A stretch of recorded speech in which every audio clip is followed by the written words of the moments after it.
And so we reach the big grand RPG released in August of 2023 by a dedicated indie studio that would go on to receive multiple nominations at the Game Awards. That wasn't Baldur's Gate 3. Yet still managed to be talked about for longer than that other subsequent big RPG to come out. But speaking of stars, Sea of Stars is a simplistic JRPG that promises to both return to the classic era of the genre, very much akin to Chrono Trigger, and blend it with some more modern elements of the genre. The story centers around Zale and Valerie, Valia, who are two young Solstice warriors fresh out of training who are going on a quest to live up to their full potential and help boost their old friend in the culinary industry. The presentation is absolutely beautiful, from the music to the artwork and even the odd animated segments. And simply put, the gameplay feels fast and fluent wherever I go, whether it be in combat or just exploring around the map. I love each of the powers the characters have and seeing them on display, and I want to learn more about this world I am exploring. Of course, the combat is all turn-based, so you have to pick whether or not you want to poke the demon, cast a spell on them, or stop to have a picnic mid-fight, but also adds extra elements like parrying inflicted and taken damage, as well as another system where specific types of attacks and spells can be used to counter an enemy's defense, encouraging you to think on the spot and plan ahead about what specific type of attack you should use, which goes on to encourage you to actually utilize most of them instead of just sticking to an old reliable. It's not super essential to pull them off every time. Granted, you don't exactly have that many moves at all, which becomes more apparent the further you get into the game, especially when some enemy attack combos appear near impossible to deal with because you only get one sword wielder. But again, it helps create variation in actual strategizing during these encounters, and creates a fun new gameplay loop that makes every combat encounter feel unique and incredibly satisfying to pull off, which make it a rightfully standout game from 2023. The one real complaint I have for this game, shocking I know, is that while the designs of the two main characters, Valir and Zale, are brilliant and I enjoy being around them enough, the same can't really be said about their personalities, unfortunately. They're not bland per se, but they are very inoffensive and by the books, and for the most part show little character motivation other than finishing their trials, all like they're supposed to, like it's their only purpose in life. Ironically, it's the third wheel of the group that keeps any interactions interesting outside of the formal commodities and dialogue. He always seems to be the one who becomes the diplomat with the NPCs, while our two main characters just occasionally nod their heads in the background. Sometimes I wonder what the game would be like if he was our main character, who somehow reunited with these two warrior monks from his childhood and is trying his best to fit his way into their now drastically different world from the outside. Either way, they're all still enjoyable to be around, and I will simp for my Queen Valir absolutely shamelessly.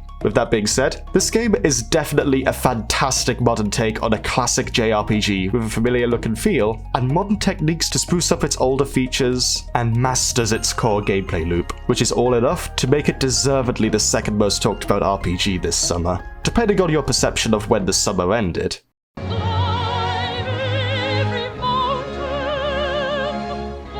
If I had a nickel for every game from this month that had low graphics and featured a female protagonist bent on climbing to the top of a mountain, I would have 2 nickels, which isn't a lot because it's a dead form of currency now. But that aside, Celeste is a side-scrolling 2D platformer where you play as Madeline, who, hey, it's another one from Canada, who decides to climb all the way to the top of the perilous Celeste mountain. Like, you don't understand, she really needs to climb this mountain.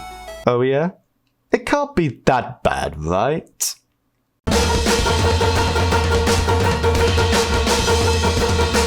Alright, let's not be coy about it. This game freaking rocks, and I love it to bits. It's one of those Metroidvania platformers where you traverse a series of rooms one after the other, utilizing various abilities you pick up as you go, which are taught to the player perfectly. It leaves you with the right amount of knowledge on it from the get-go, while also leaving you enough room to try something out with each move, and discover for yourself how to take advantage of it in order to progress, and sometimes gain optional collectible strawberries on the way. Why are there fresh ripe strawberries on this abandoned mountain where old buildings are falling apart and are possibly haunted? I don't know, they're just there and I want them. It's also important to know that this is, by design, a very difficult game, so you can expect to die a lot. It has that influence of Super Meat Boy in climbing 2D walls rapidly and the oh so much dying for messing one single thing up, but it offers you the perfect amount of challenge and balance of checkpoints that really makes you want to beat it. Sometimes you might even repeat a section so many times that you end up finding out that you could actually go a shorter way to get past one of the trickier parts. Only then it turns out getting into said shortcut is tricky in of itself. And something else this game also succeeds in is giving so much heart to developing the character of Madeline. As you learn more and more about her and her motivations as the game goes on, pits her alongside some very quirky characters on her journey, brilliantly follows through themes of anxiety, and gives us some genuinely emotional and brilliant moments later on, which I won't spoil, but seeing her character develop honestly feels like a whole other reward for completing each chapter in the best possible way. That's basically my summary of this game, and why I've decided it's my #1 game, other than it's so good, and please do play it if any of what I described sounds slightly appealing to you. Even long after finishing writing this section of the review, it was the one game I wanted to carry on playing to completion in my own time over any other game in this list. However frustratingly angry I might get at the endless dying.